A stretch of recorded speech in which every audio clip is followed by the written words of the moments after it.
नमस्ते भारत, आप देख रहे हैं IBM TV9 और WH न्यूज़। मैं विजय खौसे। इस वक्त मैं नागपुर के संविधान चौक में हूं और संविधान चौक का हर आंदोलन हम दोनों चैनल पर दिखाते हैं। आज ऐसा ही एक आंदोलन चल रहा है जो बागेश्वर धाम के जो धीरेन्द्र शास्त्री महाराज है, उन्होंने राजेश्वर सहस्त्र बहु के ऊपर में एक विवादित टिप्पणी की है, उनके खिलाफ में है यहाँ पर आंदोलन चल रहा है। आप देख सकते हैं ये जो आंदोलन चल रहा है, यहाँ तमाम जो लोग हैं, मेरे साथ में जो है आंदोलनकारी भी है। सर, यहाँ पर एक जो धीरेन्द्र शास्त्री ने जो एक विवादित टिप्पणी की है बाबा के ऊपर में, क्या कहेंगे? हम ये कहेंगे वो हमारी देवता है और हमारे जो कलार कल्चरी क्षत्रिय समाज है उसके ऊपर में उसने एक ऐसा कुछ बयान किया है, उससे हमारी सब भावना खराब हो गई है। इसलिए हर डिस्ट्रिक्ट में हर प्रदेश में हमारे ये सब हो गए हैं। हम पुलिस स्टेशन में ये FIR दर्ज करने के लिए गए, लेकिन अभी तक कोई एक्शन नहीं हुई है। इसलिए हमने सब लोगों ने ऐसा ही किया है कि कम से कम अपन धरने आंदोलन करें और कोर्ट में अभी न्याय नहीं मिलता है तो कोर्ट में ये दर्ज करके उनके ऊपर ये FIR दर्ज करें। उनके माफ़ी मांगने से नहीं होता।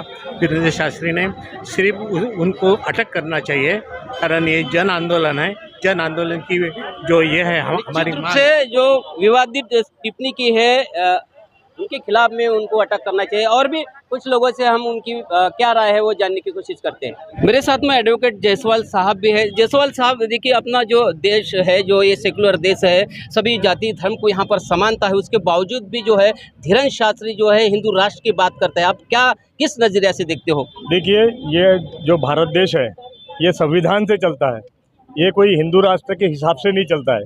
हिंदू राष्ट्र जो कल्पना करने वाले जो लोग हैं, जो वो अलग ही विचारधारा के लोग हैं। और मैं तो ये कहना चाहता हूँ कि ये पूरा भारतवर्ष जो है जो संविधान के हिसाब से चलता है, जहाँ पर हर कौम के, हर मजहब के, हर जाति के, हर धर्म के लोग रहते हैं। और ऐसे समय में ये जो हिंदू राष्ट्र की जो बातें हो रही है ये मेरे हिसाब से अच्छी नहीं है। क्योंकि आज जो संविधान के अंदर में अपने को लिखा हुआ है, देखो, इसके पहले भी कोशिश हुई है लेकिन आज तक सफल नहीं हो पाया और आगे भी सफल नहीं हो पाएंगे, ये तो बात सही है। रहा धीरेन्द्र शास्त्री जैसे जो लोग, कुछ कथा प्रवाचक है जो हिंदू राष्ट्र के लिए बार बार अपने प्रवचन के अंदर में बोलते हैं, लेकिन वो जो प्रवचनों के अंदर में हिंदू राष्ट्र की, तो उनको एक प्रकार से छोड़ दिया गया है कि भाई तुम सिर्फ हिंदू राष्ट्र की बात करो।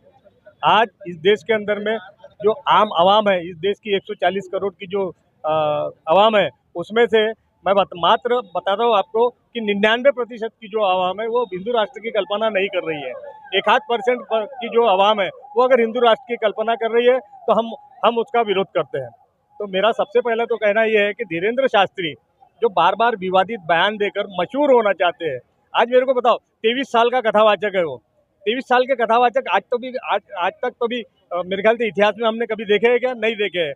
तो वो पोट्टेशाही काम कर रहा है, ये बात तो दिख रही है। लोग तो अपने लोग सुनने जा रहे हैं उनको, लाखों की तादाद में लोग सुनते हैं, इससे उनका भी प्रोत्साहन बढ़ता है। बिल्कुल।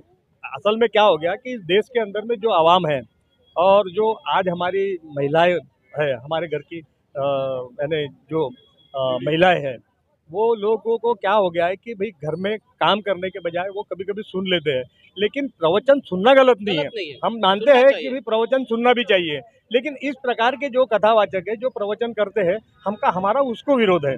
हम कथावाचकों का विरोध नहीं कर रहे हैं, लेकिन उनकी जो कल्पनाएं हैं हम उसको भी नहीं मानते हैं।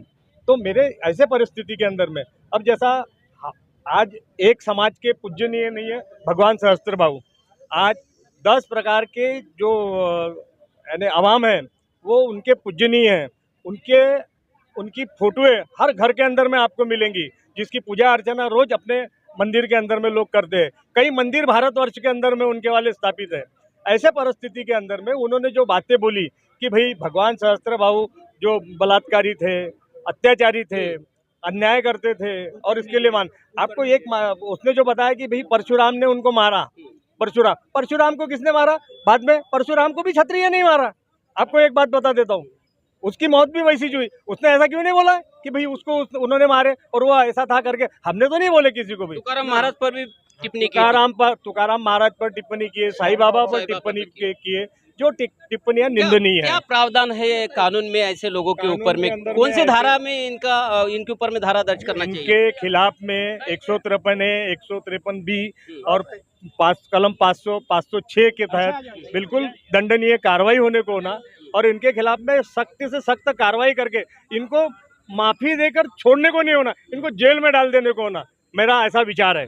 नागपुर में शिकायत देने के बावजूद भी कुछ अभी तक की कार्रवाई नहीं हुई, आपका अगला कदम क्या रहेगा? हम लोग नागपुर में कार्रवाई देकर आए, आज से 8 दिन हो गए, और बार बार उनसे संपर्क में है कि भाई इसके अंदर में इन्वेस्टिगेशन करके उस व्यक्ति के खिलाफ में दंडनीय अपराध श्रेणी के अंदर में अपराध दाखिल होना चाहिए। तो उन्होंने यही बोले कि हम लोग कर रहे हैं। उनको हमसे उन्होंने वीडियो मांगे थे, हमसे उन्होंने पत्रक मांगे थे, उसने कहाँ विवादास्पद बयान दिए हुए, उसके संबंध में हमने सारी चीज़ों की पूर्तता कर दिए हुए हैं। आज हम लोगों ने ठहराए थे कि ये आंदोलन के बाद में हम कमिश्नर ऑफ पुलिस को कंप्लेंट देने के लिए जाने वाले हैं। सभी समाज के लोग ये कंप्लेंट करने के लिए जाने वाले हैं, और अगर उसके बावजूद भी इसके खिलाफ में कार्रवाई नहीं हुई तो हम हाई कोर्ट का दरवाजा खटखटाएंगे या डिस्ट्रिक्ट कोर्ट का दरवाजा खटखटाएंगे, कंप्लेंट केस के माध्यम से उसके खिलाफ में एफआईआर दाखिल करेंगे। ऐसी हम सब लोगों की मांग है। निश्चित रूप से बागेश्वर धाम के जो धीरेन्द्र शास्त्री है उनके ऊपर में कार्रवाई के लिए आज और यहाँ पर तमाम जो लोग हैं धरना लेकर बैठे हैं। सर, आप क्या बताओगे, आप इस मामले को किस तरह से देखते हो? हम इस मामले को इस तरह से देख रहे हैं कि हमारे जो क्षत्रिय समाज के जो आराध्य देवता है भगवान सहस्त्र भाव, इनका अपमान तो हम सहन नहीं करने वाले हैं। और हमने सोच ही ली है कि जो भगवान सहस्त्र भाव का अपमान करेंगे, जो कितना ही बड़ा आदमी रहो, कितना ही बड़ा संत रहो, ये रहो, उसको हम छोड़ेंगे, बख्शेंगे नहीं। और हमारा एक ही कहना है कि हिंदू राष्ट्र की भाषा करने वाला और हिंदू राष्ट्र की जो बोलते हैं, तो हम भी आज 15 से 20 करोड़ पूरे देश में है, तो हम हिंदू नहीं क्या? हम भी हिंदू है, सभी लोग हिंदू है। और तुम हिंदू की भाषा कहते, उसने क्या बोला कि वहाँ पे हमारे जैसे वकील साहब ने बताया कि वो बलात्कारी थे, हत्यारे थे, क्रूर था, ऐसा उसने कहा देखा 27 साल के उससे आदमी ने कि ये देखे करके। अरे वो तो विष्णु भगवान के अवतार थे, जो चक्र है ना, चक्र से तैयार होने वाले वो अवतार थे, और सुदर्शन चक्र से। और आज भी उनका जो मंदिर है ना, 800 साल से तो वहाँ पे घी का दिया जल रहा है। महेश्वर में इतने पावरफुल थे। और वो आदमी ने, वो जो राजा थे, उन्होंने रावण जैसे को बंदी करके रखा था, और रावण के आजोबा ने जब बोलने के बाद उसको छोड़े थे। इतना पावरफुल राजा रहने के बाद उसको ऐसा बोलना उचित नहीं है। धीरेन्द्र शास्त्री राष्ट्रभक्त है। काय का राष्ट्रभक्त हो? ये तो सब नौटंकी वाला भक्त है। राष्ट्रभक्त रहता है तो उसने, हम भी हिंदू राष्ट्र की मांग करता है। अरे हिंदू राष्ट्र का हमारा विरोध नहीं था, हम पहले भी नहीं था। हमारा एक ही कहना है कि तू हिंदू राष्ट्र की बात करता और हमारे हिंदू के ही भगवान को गालियां देगा, ये कहाँ तक उचित है? ये हमारा कहना है। इसलिए हमारा कहना है कि हमने उसके खिलाफ रिपोर्ट दी है, और रिपोर्ट देने के बाद हमारे पुलिस कमिश्नर खतरे में है बोलते हैं हिंदुस्तान। अरे वो बोलने से, उसके बोलने से क्या हो रहा है? हम तो हिंदू लोग हैं ना सब, है ना? आप भी खतरे में? नहीं, हम खतरे में नहीं। हम तो हिंदुस्तान के लिए, हिंदू के लिए लड़ने वाले लोग हैं हम। पर हम नौटंकी हिंदू नहीं है, हम हिंदुत्ववादी नहीं है, हम पक्के हिंदू। वो नौटंकी है? वो तुम समझो उसको, नौटंकी समझो ना। हम तो हिंदू है, हम यहाँ बोलते हैं, हम घर से कहो हिंदू है। पर इतना होने के बावजूद भी सरकार उनके ऊपर में कार्रवाई क्यों नहीं कर रही? अब वही तो है, अंधा बाटे रेवड़ी शाबाश शर्मा जैसा काम चल रहा है सरकार का। तुम समझ रहे, अभी देखो कल का सुप्रीम कोर्ट डिसीजन कैसा हुआ, ये सब तुम समझ रहे। बोलने की भाषा, कोर्ट के ऊपर में भरोसा नहीं? विश्वास है, मगर अभी कैसा हो रहा है देखो ना तुम। अभी तो कोर्ट पे तो हम करने वाले ना, हमारे जो देखे ना। हाँ मैडम, क्या मैडम क्या बताएंगे? हमारा कहना है कि उनके ऊपर एफआईआर दर्ज होनी चाहिए, और उन्होंने माफीनामा, जाहिर माफीनामा मांगना चाहिए। और हमारी जो भावनाओं को उन्होंने आहत किया है वो गलत है। हमारे आराध्य देव के अगेंस्ट में जो उन्होंने ये दिया है, ये किसी भी किससे नहीं रखता है, ताल्लुक नहीं है, और उन्होंने इस चीज़ के लिए माफीनामा मांगना चाहिए। नहीं तो हम एफआईआर करेंगे। अगर हमारी एफआईआर रजिस्टर्ड नहीं हुई तो हम कंप्लेंट केस के मार्फत ये एफआईआर रजिस्टर्ड करेंगे। लाखों लोगों का समर्थन मिलता है मैडम धीरेन्द्र शास्त्री जी को। समर्थन है हिंदू राष्ट्र के लिए, हमारा कोई विरोध नहीं है। हमारे धीरेन्द्र शास्त्री को मिलता है लाखों लोगों का समर्थन। आज तक भी हमारे 20 करोड़ के आसपास जनसंख्या, और हमने भी कि उनका समर्थन, सुनने वाले भी अपने हिंदू लोग रहते नहीं हैं। तो हमने उनका समर्थन किया था, लेकिन उनको कोई अधिकार नहीं है हमारे आराध्य देव के अगेंस्ट में ऐसा स्टेटमेंट देने का। क्या अभी क्या मांग रहेंगी आपको? हमारी यही मांग रहेगी कि हाँ, सभी के, अगर वो हिंदू है, सच्चे हिंदू है, तो उन्होंने हमारे आराध्य देव से जिस तरीके का कथन किया है उसके लिए सार्वजनिक रूप से माफी मांगे, अन्यथा हम लोग ये आंदोलन जारी रखेंगे। निश्चित रूप से धीरेन्द्र शास्त्री अगर हिंदू है तो हमारे आराध्य देवत से की माफी मांगे, नहीं तो ये जो मामला जो है हम कोर्ट में लेके जाएंगे। ऐसा ही आज यहाँ पर जो आंदोलनकारी लोग हैं उन्होंने कहा है। तो आप देखते रहिए IBM TV 9 WH news, like करें, सब्सक्राइब करें। धन्यवाद।